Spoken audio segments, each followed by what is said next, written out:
Bəzi hadisələr var ki, onları işləndə insanın ağlına ilk gələn fikir budur. Bu mümkün deyil.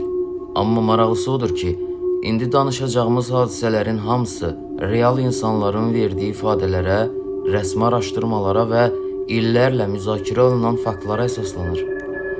Amerika Birləşmiş Ştatlarında yerləşən Skinwalker Ranch adlı ərazidə insanlar səmada izah edə bilmədikləri işıqlar gördüklərini iddia edirlər. Yaponiyanın məşhur Aokigahara meşəsində ziyarətçilər qəribə səslər eşitdiklərini və qeyri-adi hisslər yaşadıklarını deyirlər. Atlantik okeanında yerləşən Bermuda üçbucağında isə 10 illiklərdir itən gəmi və təyyarələr haqqında mübahisələr davam edir. Bəs bütün bunlar sadəcə təsadüfdür? İnsan beyninin oyunu, yoxsa elm hələ hər şeyi izah edə bilmir?